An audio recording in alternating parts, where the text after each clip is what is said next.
سر لوگ کہتے ہیں نا وائرس بڑا خطرناک ہے، بیکٹیریا، سب سے خطرناک وائرس جو ہے نا یہ انسان ہے، اس سے خطرناک کوئی بیکٹیریا نہیں ہے۔ ہزاروں وائرسز اور بیکٹیریاز جو ہے نا وہ روزانہ انسان کے ہاتھوں مر جاتے ہیں، لاکھوں، جو ہمارا امیونٹی سسٹم ہے۔ ادروائز تو یہاں آئے دن جناب وبائیں پھیلی ہوں، انسان ماری جائیں۔ ہمارے اندر اللہ نے ایسا سسٹم رکھ دیا ہے کہ جب وائرسز یا بیکٹیریاز جاتے ہیں وہ تو کبھی کبھار انسان بیمار ہوتا ہے نا، ورنہ یہ تو جا رہے تو روزانہ تھوک کے حساب سے وہ سسٹم اس کی مخالفت کرتا ہے، ان کو مار دیتا ہے۔ یہ میدا دیکھ لیں کیا چیز ہے، گوشت کی چیز بنائی ہے، آپ اس میں جناب بوٹی ڈال دیں وہ بھی ہضم ہو کے نکل جاتی ہے، آپ سبزی ڈال دیں وہ بھی ہضم ہو کے نکل، ایسا تذاب کا سسٹم رکھا ہے اور سب کچھ ہضم ہو جاتا ہے، سب کچھ۔ یعنی اللہ تبارک و تعالیٰ نے اس کو ایسا مینج کیا ہے۔ اب یہ صرف دل کو دیکھ لیں آپ، 1,00,000 دفعہ روزانہ سر دھڑک رہا ہے، 1,00,000 دفعہ روزانہ بغیر کسی بیٹری کے، اور خالی دھڑک نہیں رہا سر، 10,000 لیٹر خون پمپ کر رہا ہے پورے جسم کے اندر۔ یہ کوئی یو پی ایس بھی نہیں کام کر سکتا، ایک بندے کا دل نہیں چلایا جا سکتا، اتنا خرچ۔ یہ وینٹیلیٹر پہ دیکھیں نا کتنا خرچہ ہوتا ہے، روزانہ کا 1,00,000 1,50,000 روپے لے رہے ہوتے ہیں، اس میں بندہ زندہ نہیں رہتا، صرف دل کو مصنوعی طور پہ چلا رہے ہوتے ہیں، میڈیکلی اس کی موت ہو چکی ہوتی ہے۔ اور جسم میں نسوں کی جو لینتھ ہے نا سر وہ اتنی زیادہ ہے کہ ایک انسان کی اگر نسیں جوڑی جائے نا تو زمین کے 2.5 چکر لگ سکتے ہیں جی، 1,00,000 کلومیٹر بنتا ہے، یعنی صرف میری نسیں ایسے جوڑی جائیں نا تو 40,000 سرکمفرنس ہے زمین کا، یعنی زمین پہ آپ یہاں سے چلیں اور گول پورا چکر کاٹ کے یہاں آئیں تو 40,000 کلومیٹر ہے، 2 چکر 2.5 چکر کاٹے جائیں گے ایک بندے کی نسوں کو جوڑنے، اور یہ ساری نسوں کے اندر خون جاتا ہے۔ اور سر یہ تو بھی صرف نسیں ہیں، یہ نسوں میں جو خون جاتا ہے نا یہ آگے پھر ہمارے جسم کے سیلز تک پہنچتا ہے، اور سر سیلز کی تعداد جو ہے نا وہ لاکھوں میں نہیں ہے، وہ کروڑوں میں بھی نہیں ہے سر، وہ اربوں میں بھی نہیں ہے، 100 ٹریلین سیلز ہر بندے میں موجود ہے۔ 1 ٹریلین جو ہے نا وہ 1000 ارب کے برابر ہوتا ہے، اور ارب تو میں نے آپ کو بتا دیا کیا ہے، کڈی خطرناک شے ہے ارب۔ 1000 ارب ہوں تو 1 ٹریلین بنتا ہے، تو 100 ٹریلین سیلز ہر بندے کے اندر موجود ہے، ایک ایک بندے کے اندر۔ ان کے اندر آکسیجن جاتی ہے، اس کی ڈویژن ہوتی ہے، اور اگر یہ خلیوں کی ریپروڈکشن ڈسٹرب ہو جائے تو کینسر بن جائے۔ سر ایک انسان کے 100 ٹریلین سیلز ان کے اوپر کنٹرول کر سکتا ہے کہ یہ صحیح صحیح کام کریں؟ پوری دنیا نے انسان مل کے بھی ایک خلیے کا حساب رکھ سکتے ایک بندے دے، تو یہ کس نے حساب رکھا؟ اللہ نے۔ 100 ٹریلین سیلز، اور سائنٹسٹ کہتے ہیں کہ اتنا بڑا فگر ہے کہ اگر انگلینڈ جیسے 30 ملک ہو، کتنے 30 ملک انگلینڈ جیسے، اور 30 کے 30 صرف درخت ہی اگے ہوئے ہوں اس کے اوپر، ان درختوں کے جتنے پتے ہوں گے نا وہ 100 ٹریلین سیلز بنتے ہیں، جو ایک بندے کے اندر اللہ نے رکھ دیا۔ اور سر یہ سیلز آپ یہ نہ سمجھیے گا کہ کوئی اینٹ یا بجری ہے، ایک ایک سیل جو ہے نا اس کے اندر پورا ایک پاور سسٹم ہے۔ ایک اگر سیل بنانا پڑ جائے، نیو یارک سٹی جتنی جگہ چاہیے اس کے اندر جتنے سسٹم ہے جی۔ زندگی کی تو میں بات ہی نہیں کر رہا، زندگی تو کوئی ڈال ہی نہیں سکتا، اس کے اندر جو سسٹمز لگے ہوئے ساری کی ساری چیز۔ اور یہ ایک انسان کی بات ہو رہی سر، ایک انسان کی، اور یہ صرف سیلز کی بات ہو رہی ہے۔ ابھی یہ نہیں بتایا جا رہا کہ وہ سیلز کیسے ڈیسائیڈ کرتے ہیں کہ کن سیلز نے آنکھیں بننا ہے، کس نے گردے بننے ہیں۔ یہ سیلز تو ایک جیسے ہی ہیں، یہ کون ڈیسائیڈ کرتا ہے ماں کے پیٹ کے اندر کہ یہ جو ایک گوشت کا لوتھڑا ہے اس نے کچھ عرصے بعد ڈیسیژن کرنا ہے کہ اس نے اتنے سیلز نے مل کے گردہ بنا دینا، اور سر گردہ اس کا پھر فنکشن بھی بنانا ہے سر، خالی گردہ نہیں بنانا، اس نے دل بنا دینا ہے۔ اور سائنٹسٹ کہتے ہیں یہ آنکھیں تو سمجھ سے باہر ہیں کہ اس کے اندر تو شیشہ ہے، گوشت میں کوئی ایسی چیز نہیں جو شیشہ بنا دے، شیشہ بھی بن جاتا ہے، اور خالی بنتا نہیں ہے، اس کے اندر بنائی ہے۔ صرف آنکھ میں بولوں نا میرے بھائی 1 گھنٹہ چاہیے، یہ آنکھ کیا چیز بنا دی اللہ نے۔ پھر پھیپڑے ہیں، گردے ہیں، جگر ہے، ایک ایک بندے کی یہ چیزیں کنسیڈر کریں تو انسان یہ میریکل ہے۔ یعنی انسان خود بہت، یہی تو اللہ تعالیٰ نے فرمایا سنوریہم آیاتنا فی الآفاق وفی انفسہم، ان قریب زمین و آسمان میں اور تمہاری جانوں میں ایسی نشانیاں دکھائیں گے تم چیخ اٹھو گے کہ اللہ حق ہے۔ سر ایک بیج کے اندر اتنا ڈیٹا موجود ہے کہ جتنی انسانی تاریخ میں کتابیں لکھی گئی ہیں۔ یہ سیڈ خود اللہ تعالیٰ کا بہت بڑا معجزہ ہے۔ ایک بیج آپ زمین میں بوتے ہیں تو 6 ارب گنا بڑا درخت بن جاتا ہے، اور ارب تو آپ کو پتہ ہے کتنا ہوتا ہے، 6 ارب گنا بڑا درخت اس ایک بیج۔ اور یہ بیج تو آپ کو صرف نظر آ رہا ہے نا، زمین و آسمان کی ساری مخلوقات مل کے ایک بیج نہیں بنا سکتی، ایک بیج نہیں بن سکتا۔ آپ کو تو یہ بے قدر نظر آ رہا ہے، لیکن سر اس بیج کے اندر وہ ڈیٹا ہے، ایک ایک چیز پروگرام ہے کہ اس سے جو درخت بننا ہے اس کے پتوں کا کلر کیا ہوگا، اس کے تنے کا سائز کیا ہوگا، اس سے فروٹ کون سا اگنا ہے، اس فروٹ کے پکنے کی ٹائمنگ کیا ہوگی، ایک ایک جو ڈیٹا ہے نا وہ یہ ہارڈ ڈسک، یہ بیج ہے۔ اور سر آپ نے تربوز کبھی کاٹا ہے؟ اس کے اندر سے کتنے بیج نکلتے ہیں؟ آج کا سردیاں امرود کھایا ہے، کتنے بیج نکلتے ہیں؟ ایک ایک بیج کے اندر کروڑوں امرودوں کا ڈیٹا موجود ہے۔ ظاہر ہے کہ جی آپ ایک بیج کو بوئیں گے تو ایک اور درخت نکل آئے گا سر، اس کے ساتھ سینکڑوں ہزاروں امرود لگیں گے، ایک دفعہ نہیں، آپ توڑیں گے اگلے سیزن میں پھر لگ جائیں گے۔ وہ نکلا کس سے ہوا ہے؟ ایک بیج سے، اور وہ ایک بیج خود ان ہزاروں بیجوں میں سے ہے جو ایک امرود سے نکلتا ہے۔ ایک امرود ہی جو ہے انبلیویبل چیز ہے۔ میں تو یقین کریں جب یہ یعنی تربوز کاٹتا ہوں میں پریشان ہو جاتا ہوں کہ کہاں کہاں بیچ میں ایڈجسٹ کیے ہوئے ہیں بیج، اور یہ جو تربوز آپ کاٹ رہے ہیں سر، یہ آپ اربوں تربوز کاٹ رہے ہیں، کیونکہ ہر بیج کے اندر ایک تربوز ہے، اور وہ جو اس بیج سے تربوز نکلے گا اس کے اندر کتنے آگے بیج ہوں گے، اور ان بیجوں کو بوئیں گے تو ان سے آگے کتنے تربوز نکلیں گے۔ اور اب کوئی بیوقوف ہوگا نا جو کہ یہ خود بخود ہو رہا ہے، اگر کوئی کہتا ہے یہ خود بخود ہو رہا ہے تو آپ کر کے بتا دیں۔ ہم آپ سے کہتے ہیں کہ آپ بیج بنا دیں، ہمیں بیج بنا کے کو بتا دیں۔ اس سے بھی آسان کوسچن دیتے ہیں آپ کو، بیج تو نہیں آپ بنا سکتے، ہم آپ کو انڈا دیتے ہیں توڑ کے، آپ اس سے چوزا بنا کے بتا دیں۔ انڈا تو بنانے کا آپ کو کہہ ہی نہیں سکتے نا جناب، وہ تو آپ کو بھی پتا ہے۔ زمین و آسمان کی ساری مخلوقات مل کے ایک انڈا نہیں بنا سکتی۔ اور مجھے اگر آپ بتائیں کہ اگر کسی شخص کو یہ نہ پتا ہو کہ چوزا انڈے سے نکلتا ہے، آپ اس کے سامنے الٹے بھی لٹک جائیں نا، وہ ماننے کے لیے تیار نہیں ہوگا۔ یار اس میں سے کیسے چوزا نکل سکتا ہے؟ اس کو تو پورا سسٹم ہے، اس کے تو ایک پوری ایروفائل سٹرکچر ہے اس کے پروں کی، اس کے اندر پورا ایک یعنی کھانے پینے کا نظام ہے، وہ پوری ایک زندگی ہے، اس لیسدار مادے سے بنتی ہے۔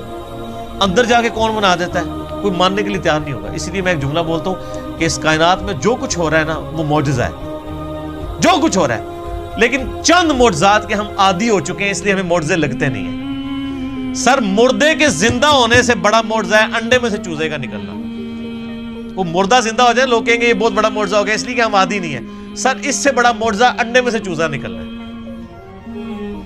اس کے اندر تو کوئی ایسی چیز موجود نہیں ہے، کون نکال رہا ہے؟ اور سر یہ ایک انڈا نہیں ہے، خربوں انڈے ہیں، مرغیوں کے انڈے، چیلوں کے انڈے، کبوتروں کے انڈے، طوطوں کے انڈے، یہ تو نہ ختم ہونے والی چیز۔ ایون یہ مکھیاں آپ کی جتنی نکل رہی ہیں شراط الارض، یہ سب انڈوں میں سے نکلتی ہیں۔ یہ ڈریگن فلائی جس کا میں اکثر ذکر کرتا ہوں، جس کے اوپر انہوں نے شنوک ہیلی کاپٹر بنایا ہے، وہ جس کے 4 پر ہوتے ہیں، جسے ہم پنجابی میں ہیلی کاپٹر کہتے ہیں۔ سر یہ ایک بال پوائنٹ کے نقطے جتنا انڈا ہے جس سے وہ نکل رہی ہے، اور اس کے ایک ڈھیلے کے اندر نا 25,000 آنکھیں ہوتی ہیں ایک ڈھیلے میں، اور وہ اس کی آنکھ کتنی سی تھی ہوگی آپ دیکھ لیں، اور وہ پورے کوارڈینیٹس اپنے لوکیٹ کرتی ہے۔ آپ کے ہیلی کاپٹر اور جہازوں کو تو لینڈ کرنے کے لیے جگہ چاہیے، اور اللہ نے جو بنائے ہوئے ہیں، چڑیے کو آپ نے کبھی دیکھا ہے اس کو لینڈنگ کے لیے کوئی جگہ تلاش کرنی پڑتی ہے، کوئی جگہ صاف کروانی پڑتی ہے؟ جدھر سے اٹھے جہاں مرضی جا کے لینڈ کر لیں۔ اور ہمارے جہازوں میں تو ہمیں فیول ڈالنا پڑتا ہے سر، چڑیا میں آپ کو نہیں فیول ڈالنا پڑتا، وہ خود اپنا فیول لیتی ہے۔ اور آج کل تو یہ سردیاں ہیں، آپ کو پتہ ہے آج کل وہ پرندے آئے ہوئے ہیں سائبیریا سے، ادھر 10,000 کلومیٹر کا سفر، کتنا سر؟ بوئنگ 747 میں ایک دفعہ ٹینکی فل کرے نا، وہ بھی 8,000 کلومیٹر اڑتا ہے انجنوں کے ساتھ۔ اور یہ نازک سا پرندہ جس کو آپ سرخاب کے پر سنا بھی ہوا ہے نا، سرخاب آپ دیکھ لیں کتنا سا اتنا سا پرندہ ہوتا ہے اگر اس کو پر پھیلائے تو، اور وہ ان پروں میں وہ طاقت، بالکل نازک سے پر ہے سر، 10,000 کلومیٹر اڑ کے آتا ہے بغیر کھائے پیے. جی اسٹیش ہے کوئی نہیں. اور توکل دیکھیں، سمندر کے اوپر سے اڑ کے آتا ہے جہاں وہ لینڈ بھی نہیں کر سکتا، اور اس کو اپنے اللہ کے اوپر کتنا اعتماد ہے کہ یہاں پہنچتا ہے وہ بغیر کھائے پیے. اور وہ نیند کی کنڈیشن میں بھی، یعنی وہ جس کو پنجابی کہنا جاگو میٹی رہتا ہے، وہ اڑتا رہتا ہے، اس کے پر چلتے رہتے ہیں، وہ اپنی نیند بھی ہوا کے اندر پوری کرتا ہے. 10,000 کلومیٹر کا سفر کر کے آتے ہیں یہاں پہ. اور کیونکہ وہاں زیادہ سردی ہوتی ہے نا، یہ بھی ان کو پڑھایا ہوا ہے اللہ نے جناب کہ سردی زیادہ ہوگی، چلو سب کانٹیننٹ. پھر یہاں پہ ہمارے جو شکاری لوگ ہیں کچھ شکار کرتے ہیں، زیادہ تر تو وہ بچ جاتے ہیں. پھر وہ جب موسم جب صحیح ہوتا ہے وہ واپس بھی رشیا چلے جاتے ہیں. یہ سر میں صرف ایک سپیشیز کی بات کر رہا ہوں. تتلیاں ہیں وہ بھی ملینز کی تعداد میں. آپ اگر ایک یوٹیوب کے اوپر آپ یہ نیشنل جغرافی والوں کا پروگرام دیکھیں نا، میگا مائگریشنز کے نام سے بڑی بڑی جو یعنی ہجرتیں ہوتی ہیں جانوروں کی، کہاں سے کہاں تک جاتے ہیں، بندہ حیران ہو جائے. یہ ہاتھی جناب جو آپ کو بالکل سیدھا سا نظر آ رہا ہے، یہ صرف پاؤں مار کے نا زمین پہ 40 کلومیٹر دور کمیونیکیشن کر لیتا ہے دوسرے ہاتھی کے ساتھ کہ سر میں تھے جے. 40 کلومیٹر بغیر موبائل فون کے. اور یہ جو عقاب ہے کئی کلومیٹر سے نا ایک کیڑا بھی زمین کے اوپر دیکھ لیتا ہے سر، اور وہ شکار کرتا ہے. اللہ نے اس کو سکھا دیا. پھر اب مچھلیوں کی طرف جائیں تو بندہ پریشان ہو جاتا ہے. کیا ایک یعنی گوشت کے ایک لوتھڑے کے اندر اللہ نے کیا ان کے اندر پوری چیزیں فٹ کر دی ہوئی ہیں. سمندر کے اندر کوئی مطلب انڈیکیٹرز تو نہیں لگے ہوئے کہ یہ مشرق ہے، یہ مغرب ہے، شمال ہے، جنوب ہے. ان کے دماغ میں کمپاس لگی ہوئی ہے. یہ سائمن مچھلیاں کہاں سے چلتی ہیں، کہاں تک واپس پہنچتی ہیں، کدھر کدھر سمندر میں ٹریول کرتی ہیں، اپوزٹلی پھر پہنچ بھی جاتی ہیں. اللہ تعالیٰ فرماتا ہے رزقا للعباد. یہ جو کھجوروں کا ذکر کیا یہ کھانے کے لیے رزق ہے، میرے بندوں کی روزی. اللہ اکبر. وَأَحْيَيْنَا بِهِ بَلْدَةً مَيْتًا. اور اس پانی کے ذریعے ہم مردہ زمین کو زندہ کر دیتے ہیں. كَذَلِكَ الْخُرُوجِ. تمہیں بھی اسی طریقے سے ہم نکال لیں گے. وہ جو سوال ہوا تھا نا جب ہم مر کے مٹی ہو جائیں گے اور ریزہ ریزہ ہو جائیں گے، ذَلِكَ رَجْعٌ بَعِيدٌ. یہ تو دور کی بات ہے، ہم زندہ ہوں گے. اللہ نے یہ سارے دلائل ذکر کر کے کہا كَذَلِكَ الْخُرُوجِ. اور جو اللہ اتنے بڑے بڑے کام کر رہا ہے نا، اور مردہ زمین سے وہ پانی کے ذریعے نباتات کو اگا رہا ہے، تمہیں بھی زمین سے اگا لے گا اسی طریقے سے. یہ ٹینشن نہ لو یہ اللہ کیسے کرے گا. اللہ کے لیے کوئی مسئلہ ہے؟ اللہ تعالیٰ اس سے زیادہ مشکل کام آلریڈی کر رہا ہے. اور جو تم دیکھ رہے ہو، دیکھ رہے ہیں نا سر، ہم نہیں دیکھتے ہیں جناب بارشوں کی وجہ سے زمین کے اندر سے نباتات اگتی ہے، دیکھ رہے ہیں نا. اور نہ بھی دیکھ رہے ہو، یہ ہماری زندگی اس بات کا ثبوت ہے. آج اناج اگنا بند ہو جائے سارے مرے پڑے ہوں گے. تو یہ عملی تواتر ہے، سب کو پتا ہے کہ یہ ہو رہا ہے. اور اللہ ہمارا رزق للعباد، یہ ہمارے بندوں کے لیے رزق ہے جو ہم اگا رہے ہیں. اب اس کے اندر بھی قیامت مضمر ہے سر. وہ بیمار لوگ جب ڈاکٹروں کے پاس جاتے ہیں نا تو وہ ڈاکٹر کہتے ہیں اور ڈاکٹر صاحب اینے چاول کھاتے سن بس طبیعت خراب ہوگی. اب چاول تو منع تھے. تو جو سیانے ڈاکٹر ہوتے ہیں وہ کہتے ہیں جناب گولی بھی تو اینی جی ہوتی ہے نا، اتنی سی گولی بندے کو ٹھیک کر دیتی ہے اور زہر کی اتنی سی گولی بندے کو مار دیتی ہے. تو اتنے چاول تو بہت زیادہ ہوتے ہیں نا. یعنی رزق ہے چاول، لیکن اگر وہ بھی ہمارے جسم رسپانس نہ کرے اس کو تو ہمارے لیے بیماری بن جاتا ہے. تو یہ زمین میں جتنی چیزیں ہم کھاتے پیتے ہیں اگر یہ کمپیٹیبل نہ ہو، اس کے لیے کمپیٹیبلٹی کا لفظ انگلش میں استعمال ہوتا ہے ہمارے جسم کے ساتھ. تو سر یہ تو ایک قطرہ ٹپکاتے ہی، یہ آم جو آپ چوس رہے ہیں، آم کی ایک ڈراپ زبان پہ رکھتے ہی بندہ مر سکتا ہے اگر یہ ہمارے جسم کے ساتھ کمپیٹیبل نہ ہو. ایک قطرہ مارنے کے لیے کافی ہے. تو رزق للعباد میں قیامت مضمر ہے کہ ہم نے یہ صرف چیزیں اگائی نہیں ہیں، بندوں کے ساتھ کمپیٹیبل کر دی ہیں کہ یہ کھائیں گے ان کے جسم ہضم کریں گے. دیکھیں نا انسان گوشت بھی کھاتا ہے جناب، سبزیاں بھی کھاتا ہے، کس طریقے سے ہضم ہوتی ہیں. اگر یہ ہضم نہ ہو زبان پہ رکھتے ہی بندہ مر بھی سکتا ہے. آپ ذرا شیر کے سامنے تازہ ترکاری لا کے رکھتے ہیں جناب اگا کے، وہ جناب اس کو سونگے گا بھی نہیں. کیوں؟ اس کو پتہ ہے میرا رزق نہیں ہے. اور بکری کے سامنے آپ لا کے بہترین جناب چھوٹے گوشت کا، یا چھوٹا گوشت تو چلو اسی کا ہوگا، وہ کہے گی یار میں نہیں کھاندی، غیبت ہی نہ ہو جائے، مردہ پائی کا گوشت. ਉਹਦੇ ਸਾਹਮਣੇ جناب مچھلی لے کے رکھ دو, تسی موٹا گوشت لے کے رکھ دو, کھائے گی بکری؟ تو دیکھ لیں کمپیٹیبل. اور پھر جو اللہ نے دودھ بنا دیا ہے, اور سورۃ النحل میں اللہ تعالیٰ فرماتا ہے نا کہ گوشت اور گوبر کے اندر سے, خون اور گوبر کے اندر سے ہم تمہیں دودھ پلاتے ہیں. سر دودھ کی تو آپ کو امپورٹنس کا نہیں پتا. اس وقت جتنی انسانیت زندہ ہے دودھ کے اوپر ہے. دودھ ختم ہو جائے نا تو بچے بڑے ہی نہیں ہو سکتے. ابھی آپ روٹی کھا رہے ہیں نا, بچپن تو صاحب نے دودھ پیا ہوا ہے. انسانیت جو بڑی ہوئی ہے وہ کس کے اوپر ہوئی ہے؟ دودھ کے اوپر.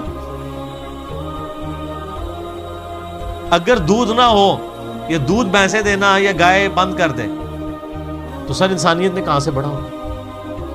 یہ آپ خشک بھی پیکٹوں کا دودھ بھی جو ہے وہ اسی سے بنایا جاتا ہے. افعینا بالخلق الاول, کیا ہم پہلی دفعہ بنا کر تھک گئے ہیں؟ ہائے ہائے, پہلی دفعہ کو کام کرنا جو ہے نا مشکل ہوتا ہے, دوبارہ تو بڑا آسان ہوتا ہے. یہ بھی قرآن پاک میں آیت آتی ہے کہ جس نے پہلی دفعہ پیدا کیا وہ دوبارہ بھی پیدا کر سکتا ہے. تو اللہ تعالیٰ ہمارا کیا ہم پہلی دفعہ بنا کے تھک گئے؟ بل ہم فی لبس من خلق جدید, بلکہ اصل میں یہ دوبارہ پیدا ہونے کے بارے میں شک میں پڑ گئے. شک میں کیوں پڑے؟ سر اپنی مرضی کی زندگی گزارنا چاہتے ہیں نا, ورنہ کائنات کے اندر تو کتنے, میں نے فزیکل فینومینا آف نیچرز کا ذکر کیا ہے, وہ کافی ہے انسان کو خدا تک پہنچنے کی. اور میں ایک اکثر جملہ بولا کرتا ہوں, God is the only explanation of all the physical phenomena in this universe. اس کائنات میں ہونے والے ہر فزیکل فینومینا کی ایکسپلینیشن گاڈ ہے. سائنس ہمیں زیادہ سے زیادہ کہاں تک لے جائے گی؟ سائنس صرف ڈسکوری کرتی ہے سر. پہلے اگر انڈے کی وہ انہوں نے ڈسکوری کی کہ انڈے کے اندر چوزا بنتا ہے, اور اس کے بعد پھر ایک اور سٹیپ طے ہو گیا کہ اس میں کیمیکل ریئیکشنز کیا ہوتے ہیں. آپ جتنا مرضی کریں, آپ ڈسکوری سے ایک ایک سٹیپ اور طے کرتے جائیں گے, لیکن کریں گے ڈسکوری, انڈا کو بنا نہیں سکے گا, چوزا کو بنا نہیں سکے گا. اسی لیے بایولوجی کا یہ لا فائنل ہو چکا ہے کہ living things can never be created out of non living things. مرغی نہیں انڈا دینا ہے تو اس میں سے چوزا نکلنا ہے سر, انڈا کو بنا نہیں سکتا. اب وہ انڈا آپ چاہے چوزے کے نیچے رکھ دیں, چاہے آپ اس کو کسی مشین کے اندر رکھ دیں, یعنی وہ چوزا نکلنا ہے اس انڈے کو مرغی کے نیچے رکھنے سے یا مشین میں, لیکن وہ مرغی نہیں انڈا دینا, بنا نہیں سکتی. لیونگ تھنگس جو ہے وہ نان لیونگ تھنگس سے نہیں بن سکتی, لیونگ تھنگس سے ہی بن. تو یہ سائنس زیادہ زیادہ ڈسکوریز کرتی ہے. الٹیمیٹلی جب پوچھا جاتا ہے کہ ہاؤ, کیسے ہو رہا ہے, وہ کہتے ہیں it is physical phenomena of nature. ہم سے صرف آپ یہ پوچھیں کہ وٹ اور وائی, کیا ہوا؟ زلزلہ ہوا ہے, کیوں آیا؟ ٹیکٹونک پلیٹس کی ڈسٹربنس. کیسے ہو گیا؟ کس نے ڈیسیژن کر دیا؟ وہ کہتے ہیں it is physical phenomena of nature. اسی کے پیچھے تو خدا ہے جو ڈیسائیڈ کرتا ہے کہ کس وقت کیا کام ہوگا. تو جتنے بھی کائنات کے اندر عوامل ہیں ان کے پیچھے ایک ڈیوائن سورس ہے. آپ اسے سپر نیچرل ایجنسی کہہ لیں, سپریم بینگ کہہ دیں, سپر نیچرل اتھارٹی کہہ دیں, آپ بھگوان کہہ دیں, آپ خدا کہہ لیں, آپ گاڈ کہہ لیں, آپ اللہ کہہ لیں, وہ ایک ہی ہے.